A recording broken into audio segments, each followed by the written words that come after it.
It wasn't good in there by any stretch of the imagination. Bingo! That's not the one that's crying. There's another one in there. Okay. People feel head bones.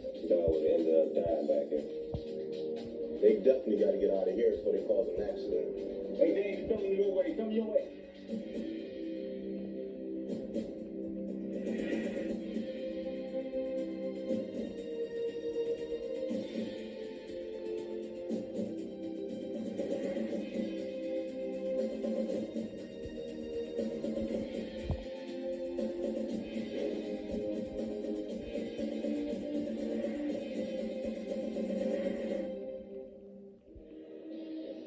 Detroit, Michigan. The city of the Tigers is home to the Michigan Humane Society.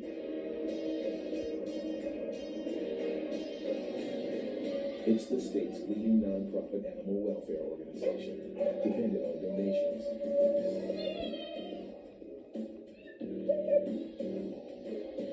At the forefront of the society's work is a small unit dedicated to investigating animal cruelty.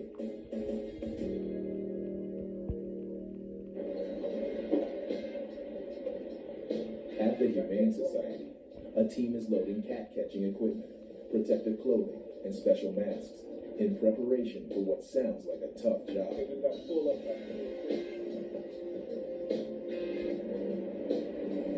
Investigator Sean Hairston is in charge of the operation.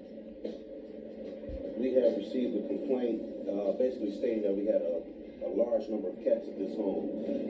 We went out and assessed the situation, and it was a large number of cats in there on loose in the house.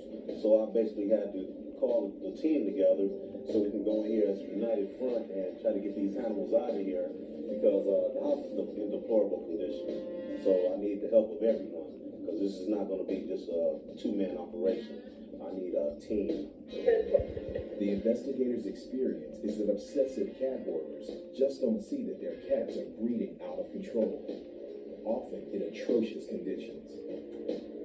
Basically, we're expecting at least, I would say, 75 to 100 cats. We haven't been all the way inside of the house, but judging off the smell, we know it's a large number. And then the owner stated that she has 40 or so she doesn't even know the exact numbers. Evaluator Sheila Carroll is on hand for initial assessments. We want to assess them as we're trying to catch them and restrain them to see what kind of health they're in. And we can tell a lot by how they've been living as far as how healthy they are, how social they are. So we're braced for whatever we're going to find in there, really. The owner of the cats has moved to another house, but she's returned to help. No lights. No, I don't have no lights. I couldn't pay for 2 houses.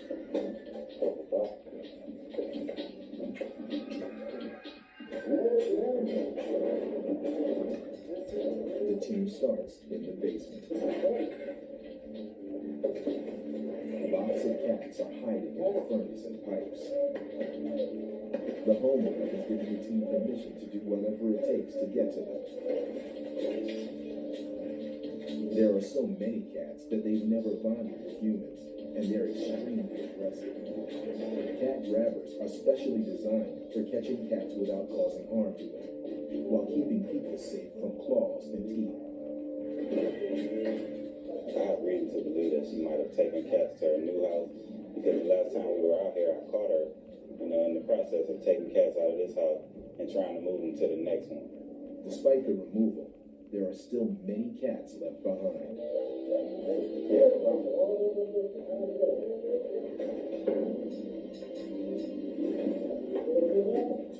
it looked like it's cold.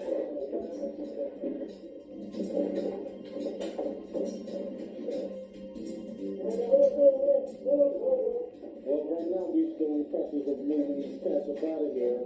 And we got a nice amount, but now we're getting ready to go to the bedrooms where we got kittens and also large cats. So that's kind of tight because we only got, we're picking up 2 to 3 people in the room. So that's what we're getting ready to do right now.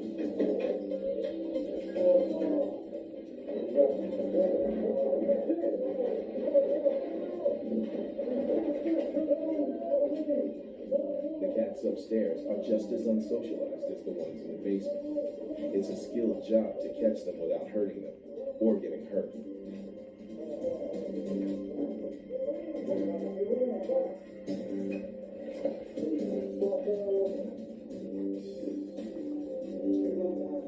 The work isn't just smelly and dangerous, it's depressing too.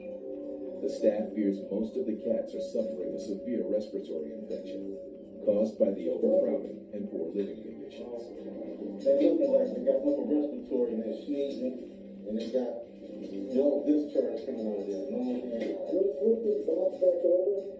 Illness and aggression will make it very hard to find new homes for most of the cats. It's always bad when you have that many cats.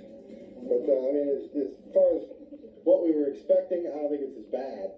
But it wasn't good in there by any stretch of the imagination.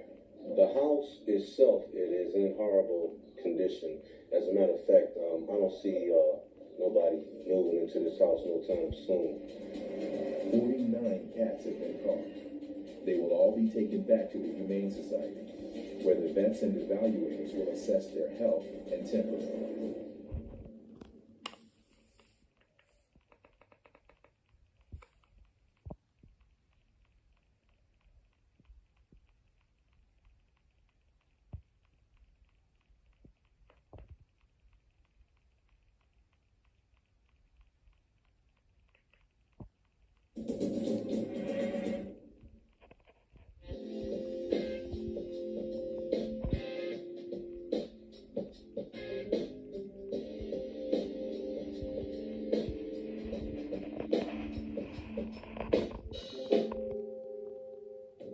Later, Investigator Mark Ramos and Senior Investigator Debbie McDonald have an unusual case on their hands. Field Agent David McLeod is on his way to help them.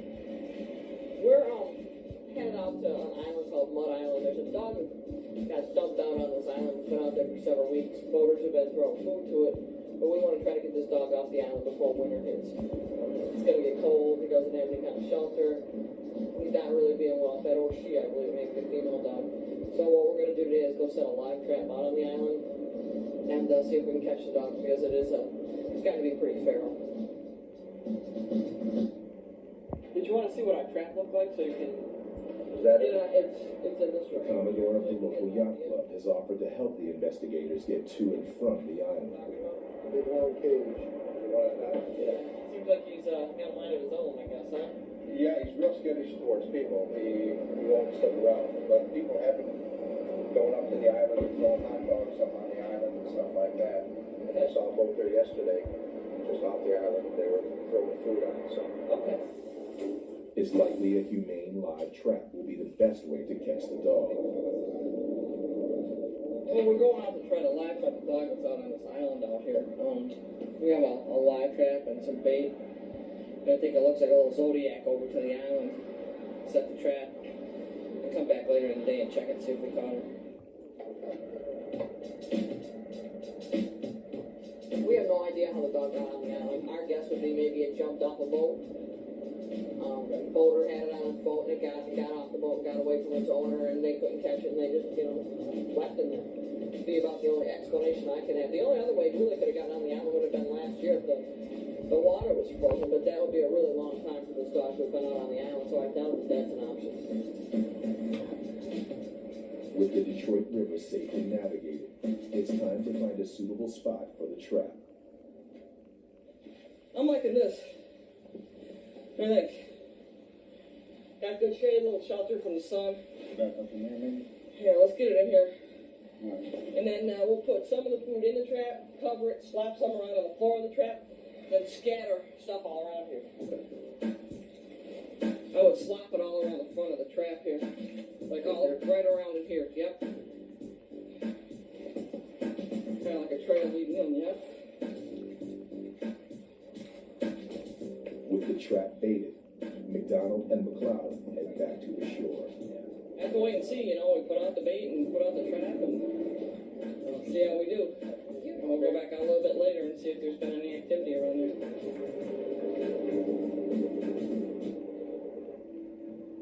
At the Michigan Humane Society shelter in Detroit, the evaluators have had their work cut out for them. They're assessing the 49 cats taken from terrible living conditions in the home of a hoarder. Jan Ramos has found only one that seems socialized and reasonably healthy. The majority of the cats that I've seen were very unsocial, almost to the point of being vicious. I mean, some of them were just extremely unsocial. I mean, we had a hard time trying to get them out of the cages and everything. We did look at everybody individually. Unfortunately, with the 18 that I seen, we were unable to save any of them. The socialized kitten has abnormal breathing that has been worrying the staff. Dr. Shireen s4e6 checks up on her. He's a little heavy, but sounds all right. Maybe she's just a little stressed. I'm sure it's just very stressful coming here, and we got the ears clean and everything. So, did we do a feline leukemia test? No, yet? we haven't. Okay, well, let's do that. Okay. No. Most of the time when we get cats from collectors, they have either upper respiratory or ringworm. She did have fleas and ear mites, which again is very common in collector households. But the thing is, she also could be incubating some of these things. So we're going to do a feline leukemia test first and just make sure that she's not about to break with one of these viruses that we tend to see. Cats from hoarders' homes rarely make sociable, healthy pets suitable for adoption.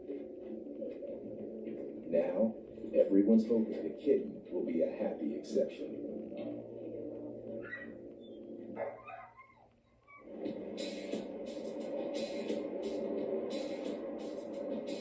It's been 3 hours since investigators set a live trap to catch a dog stranded on an island in the Detroit River.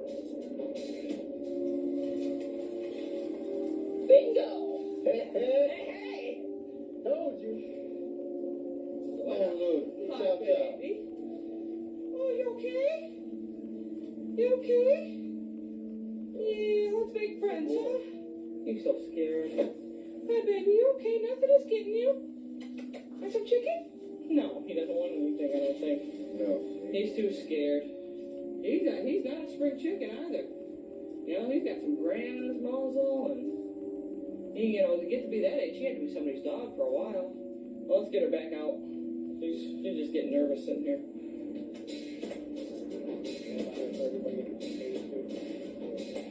Ready? Make sure that door doesn't pop. You like this, huh? Thanks, you like bowling. Might fall off somebody's boat. Yeah.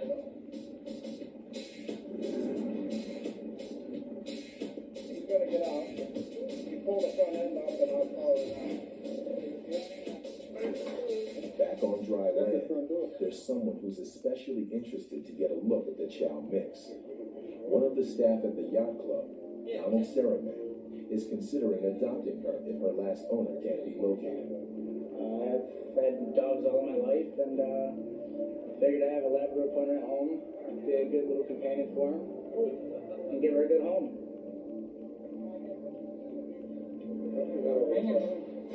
Field agent David McLeod needs to load the dog into the truck. He's concerned she's so terrified she may be aggressive.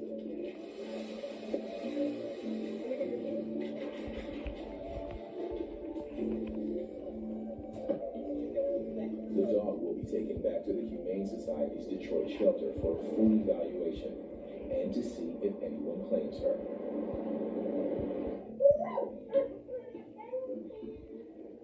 At the Michigan Humane Society shelter in Detroit, evaluator Daniela Long is keeping a very close eye on the kitten that was showing signs of abnormal breathing.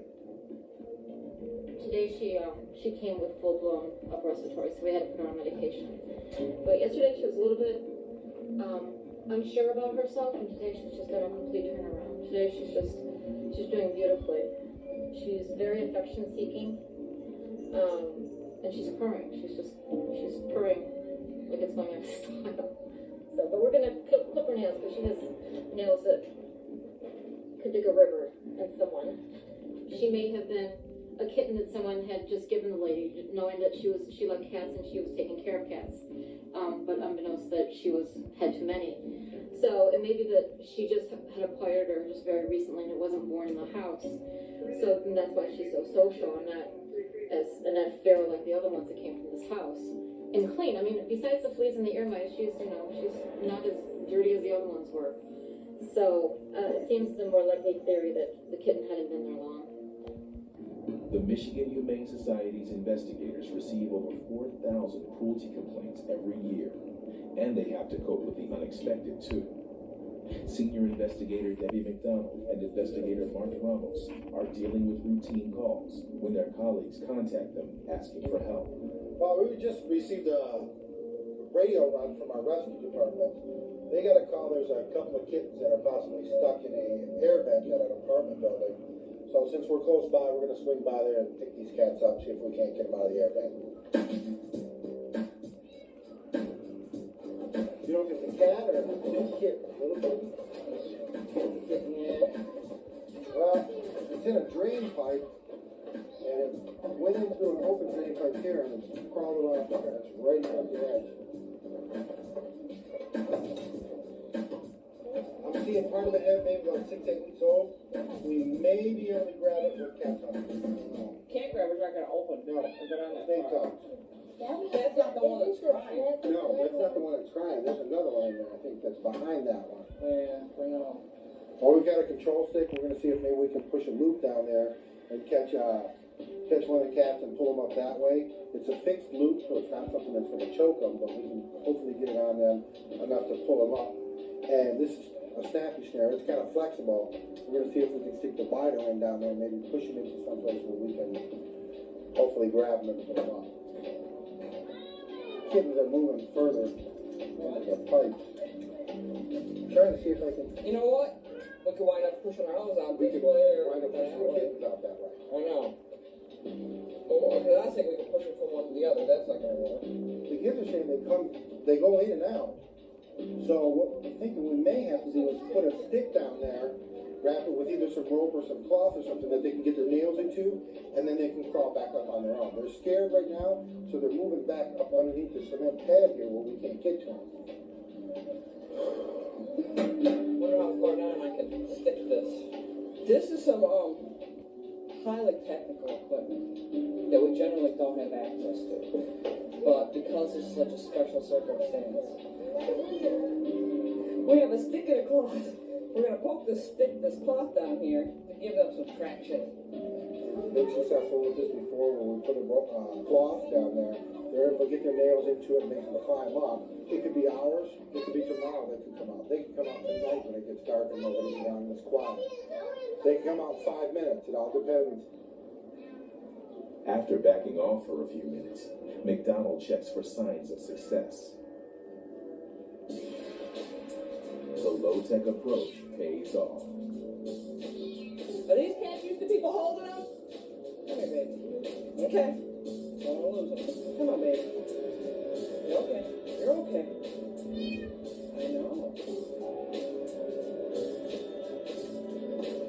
One of the two kittens is safe, but he's weak. Not too good. We got the other one? No. At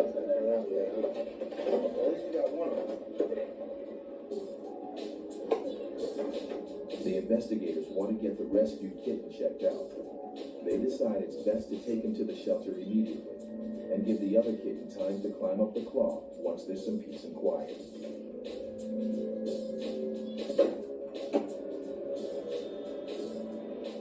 We were able to get one kitten out of the drain, and we've still got one left in there. We did leave some food and water for them and way to possibly get out of this hole. So they may be calling us back today, or we're going to come back out tomorrow and check on the other one.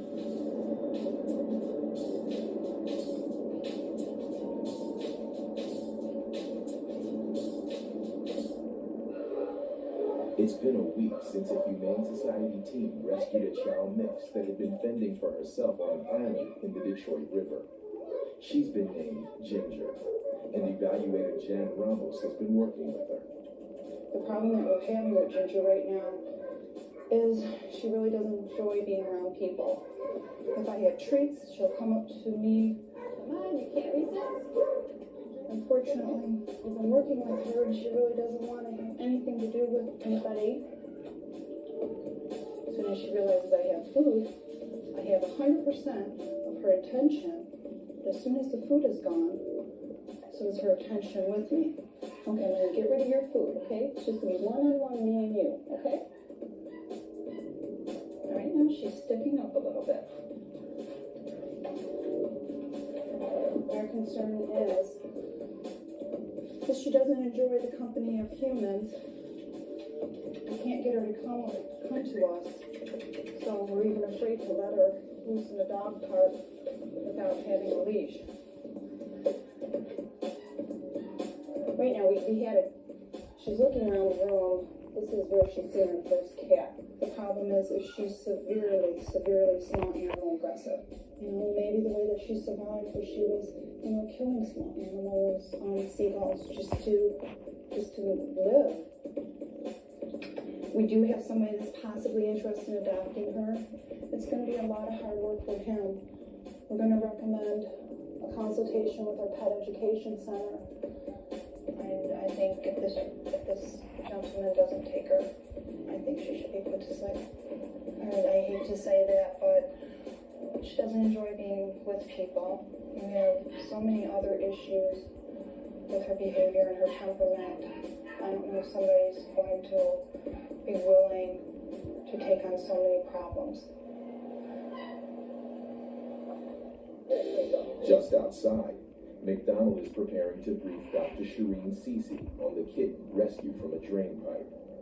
This kitten was stuck down in a drain, the type that rain spouts go into. It's about a 4-inch PVC pipe. We were able to stick something down in there that allowed him to climb out. You know, now it's not his. Yeah, it's soaked in here, and there's another one down there. We're hoping that one's going to come out too, but I noticed something. I think it was on his little foot. I don't know if it was. I think it's just a little abrasion on the foot. I don't think it's anything major. Yeah, it's that blood in your arm, so it's going to be a little bath there to get that off. Yeah, that's a good sign. Yeah. Hey, we're hungry. Okay. He was down in a cramped area, probably didn't have any food and water. I think we'll give him 24 hours and see how he is tomorrow, but this is really a good sign that he's eating. And I don't see any major injuries, probably just need a little bit of fluids and food. Come on, guy, let's go get some accommodations. There's no immediate cause for concern, but the staff will monitor the kitten carefully. He's hungry, good sign, and he needs some R&R.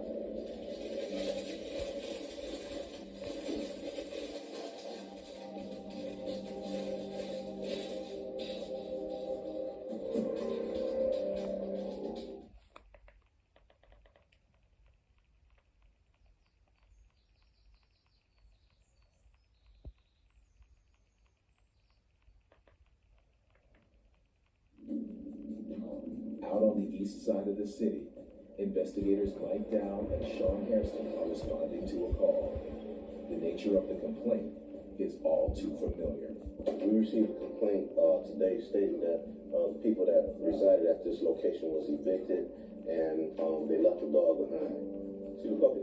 Yeah. You look like it's around too. Right now, we see the dog is like loose on the porch. And it's kind of hiding behind a bunch of trash, so we can tell it's going to be skittish acting. So we're going to see if we can lure it in with some treats before we try to just go grab it. Hey, pop up. The investigators have information that the dog's name is Midnight. Midnight is skinny. Well, he seems to be a little leery, but he has food out here, so evidently somebody was caring for him. It's not clear who has been leaving the food. It's okay, come on. Hairston and Dow decide the dog can't be left loose and alone.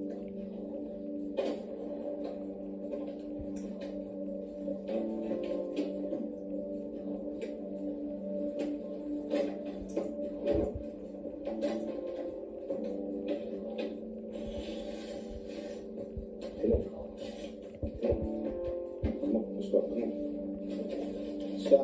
Stop. Well, his condition seems to be somewhat, she's a little scared, a little leery. And you can see her spine and the hip bones. I mean, it's obvious sign that she might have, some type of parasites, worms. But she definitely had food and water out here, so what we need to do now is just take her back and send certified letters to location and try to get in touch with the pet owner. A certified letter aims to give the dog's former owner a chance to claim Midnight. But the investigators know that after an eviction, pets often take a low priority in people's lives.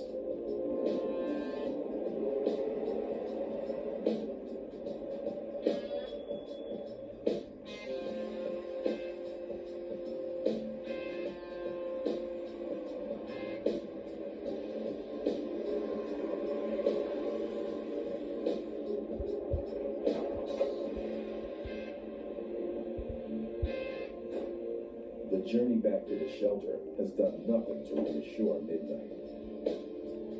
Come on, that's good. Come on, man, don't worry. He's scared right now, so I'm just gonna try to coach him in the building. We're just gonna give him this shot so he doesn't come down with any type of contamination while he's here. Yes, buddy. I'll have to pick you up. Okay? You ready? Whoa. Whoa.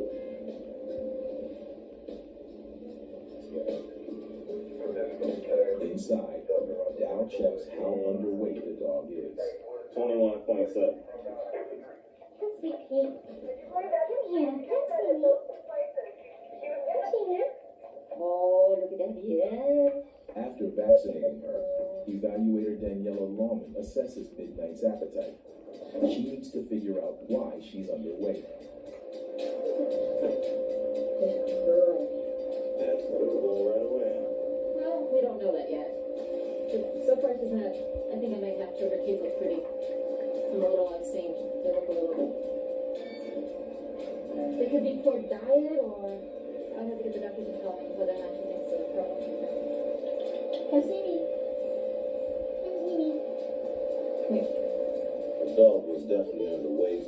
However, I'm still going to have to wait for the vet to basically say, yes, the dog is underweight for me in order for me to write the warrant up. And also, he was abandoned. I mean, they basically just left the dog outside as a throwaway object.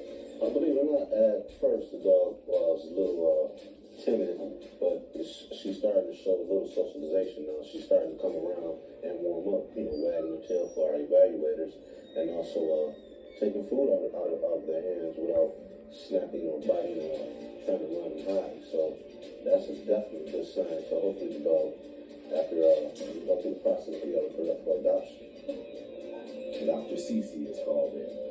She'll decide what treatment the dog needs. Yeah, she's young, I'd say about a year. Okay, she's quite thin, her backbone is sticking out, her ribs, her hips. So yes, she could be a weight gain, definitely. She's underweight. And then put her on a good plan of nutrition and see if we can't get her to gain some weight. She has a very good appetite. She's already eaten. She wants to eat. Okay, already eaten. All right, so she's all right. She wants to count. She likes food. Okay, so we'll put her on a weight gain. See how she does over the next few days. And keep an eye on her. Okay. She's a good girl. Michigan Humane Society investigator Mike Dow is heading for the east side of Detroit. He and his colleague, investigator Sean Hairston, need to check out a call alleging neglect. We got a complaint here about a dog that was abandoned by his pet owner, and it was supposed to be left without any food, water, or shelter. So we're going to go ahead and make the location, observe the dog's living condition, and see if we need to post notices or actually remove the dog.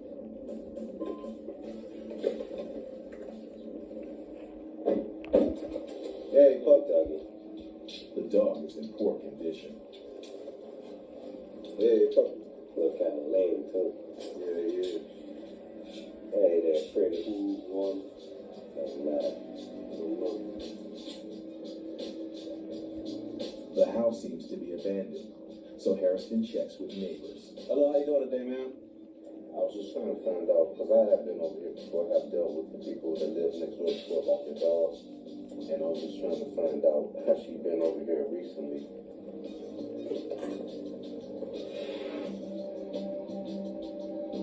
Well, the last time I was here, that dog was definitely heavier. Right now, it's lean. If you really look at it, you can see her stomach suck in, ribs visible, and there is no provisions out there. I don't even see a dog house out here. And according to the neighbors, she stated that she didn't even know the dog was still over here. And she was talking about she hasn't seen the pet owner in a while. So I'm gonna see what's going on, see if I can get in touch with her. Hairston tries to trace the dog's owner from records of a previous visit to the property. You got the person's information here? Hey, do we got a phone number? We are taking it away. Yeah, wait. Hold on a second. The records don't help locate the owner. Instead, Hairston looks for signs that the property is definitely abandoned. Yeah, ain't nobody been here. You see this power box? Yeah. The utilities have been cut off. The dog is very skinny, so the investigators decide to remove her. Oh, let me take pictures of this area. Hairston wants photographic evidence of the dog and her living condition. We'll take a picture of the dog. Basically, by this being a long-haired dog, you really can't tell exactly how skinny this dog is, but it is very much underweight. If you feel under the hair, you can feel head bones, the whole skeleton structure. These are all the rib bones. It's just a long-haired dog. Move your hand. The dog would have ended up dying back here.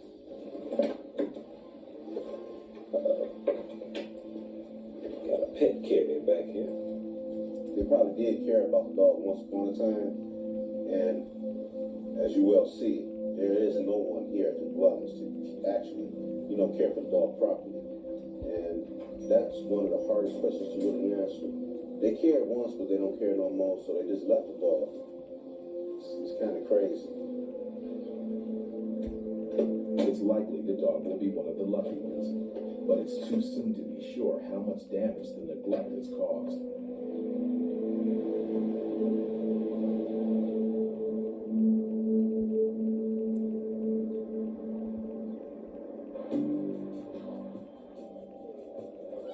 Back at the shelter, evaluator Jan Ramos and Dr. Patricia Madsen are called in to check the dog's condition. So she's just in the backyard or running loose? She was in the backyard. Hi, sweetie. She's very skinny. I can feel all the bones. Yeah, we got 19 pounds. She didn't have the hair. You could really see how thin she is. Right. Yeah, otherwise on physical she looks good, so she's just thin. We'll run a stool check and check her for heartworm, and if those are negative, she's most likely thin just from not getting enough food. And she probably weighs about half of what she should. I'd say she probably should be closer to 40 pounds. Dr. Madsen's professional opinion could form crucial evidence if the dog's owner is to be prosecuted. Now, the dog will be given regular meals. If she gains weight, it will confirm she's skinny simply because she hasn't been fed properly.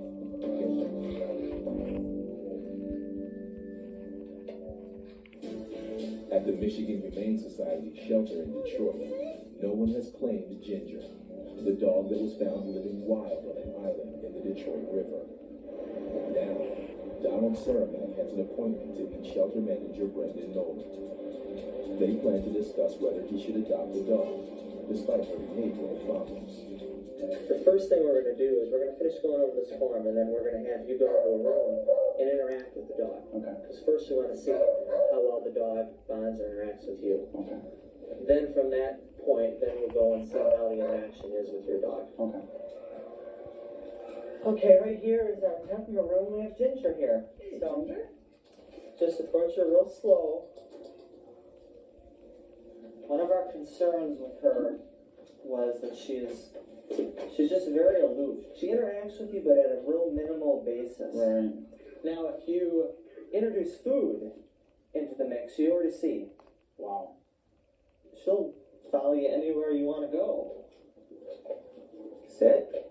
Walking her past here when we did her initial exam, she eyed two kittens. And then that took her to a completely different level. Really? She has extreme aggression towards small animals. In this case, it was obviously 2 kittens that we had here. Okay. It was very difficult for us to break her attention from that. Okay. So, level of sociability, whether this is going to be a dog that's going to, when you come home from work, is going to seek you out and want to be petted, probably not. Okay. She'll definitely be there when food is available. Right. See, my neighbor has 3 cats. Okay. My neighbor has 3 cats, and my other neighbor on the other side has a small beagle. The next part of the process is to introduce Donald's dog to Ginger. It's vital that they get along. Okay, what we want to do is just tighten up your thing. I'm going to bring her over, and we're just going to see how... First, the one thing that you notice is that neither dog had hackles up. She's giving us the same vibes here that she was giving us inside. Yeah. She'll tolerate things to a certain degree, but the thing you don't know is what are her buttons. What is it that you may press that's going to cause a negative reaction?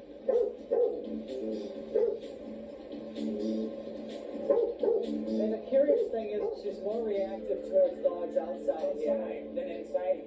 And the other concern you would have is when a dog has that type of negative reaction, it can impact your own dog's temperament. Right. What we probably should do is put your dog back in the car. Okay. Because I think we've gotten the assessment that we need. What I just seen here, it's going to be very, it's going to be, I don't want to say yes, I don't want to say no right now. There is some reactions of the dog that, I do have to question. Am I going to endanger not only my dog, but the neighbor's dog, the people around me? What if a child walks in, comes over, things like that? That's something that I'm going to have to think about. Understandably, Donald later decided not to adopt Ginger. And sadly, no other suitable adopter came forward. Come on, Silly. It's okay. Come here. There's a happier ending for both of the kittens that were trapped in a drain pipe. The second kitten was able to climb up the cloth and out of the pipe by himself, and is being cared for by residents at the location. The first kitten, that was rescued by Humane Society investigators, has a new home with Patrick Gallagher and Angela Daniele. This is Johnny. We got him from the Michigan Humane Society in Detroit. He's been here for about a month and a half, maybe a little longer. Johnny has a new playmate, as well as a new home. We wanted to rescue an animal. We didn't want to go get an animal that would have been protected otherwise, so we decided to adopt one. He's usually very active, running around, jumping on everything, so scratching everything. When we first got it, he was really shy. We thought it was really timid cat. And then when we got the other kitten, he just turned into this bully. So that's kind of how we define him now as a bully. He's fun. We like him. Push his hair out because he's bigger. At our home, we never had a cat, so this is kind of a fun experience. Having kittens.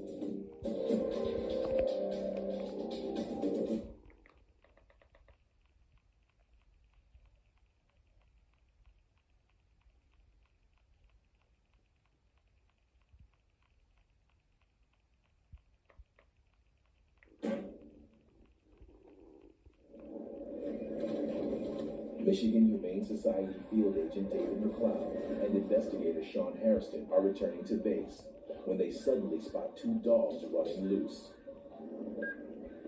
East unit 10-7 on a street stop.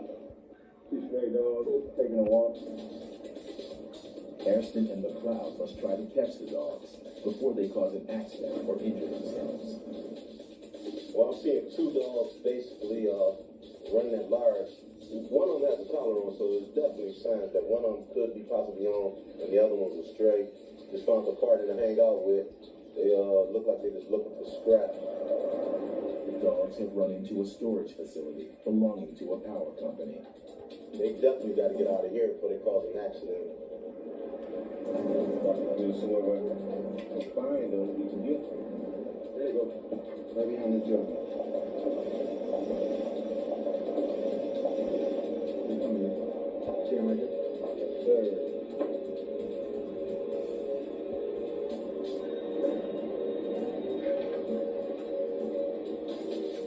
McLeod extends his bite stick.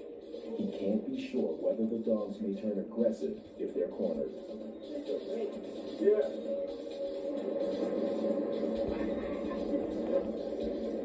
They're not aggressive, just nervous and fast moving. Y'all got to for real now. They definitely got to get out of here because you got high electrical power boxes around here and also diesel trucks.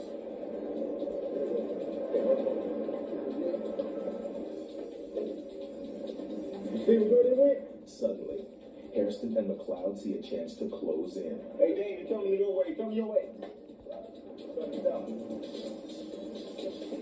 There you go. What I say?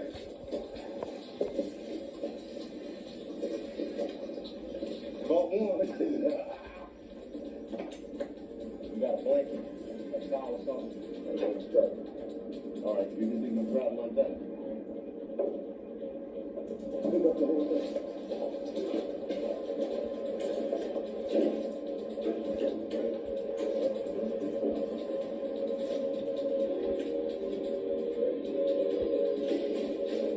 One down. Off down that way somewhere.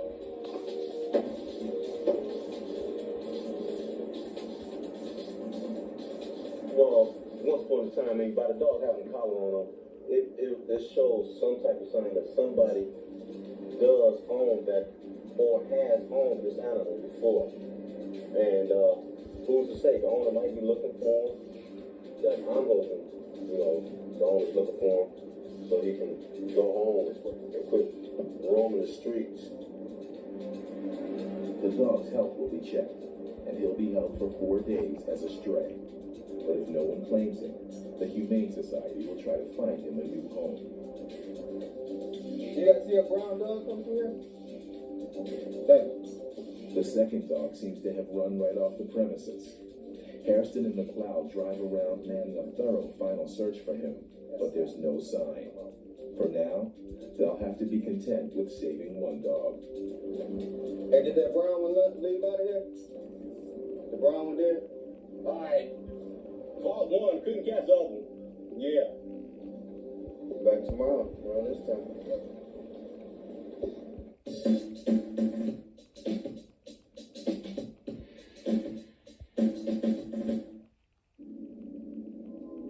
It's been 6 weeks since investigators rescued a skinny, abandoned dog that they named Lucy.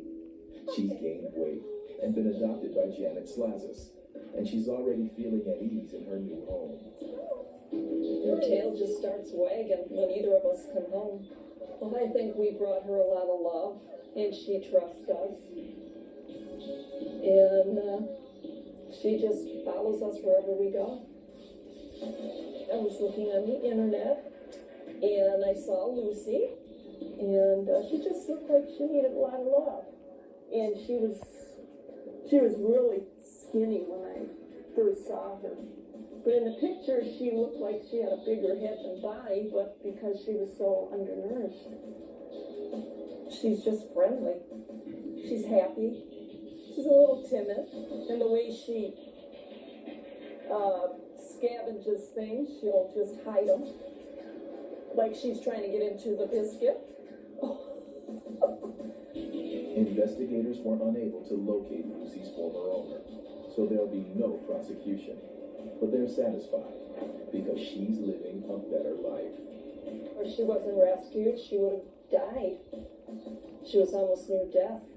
And I'm glad that somebody did rescue her and save her. She's a beautiful dog.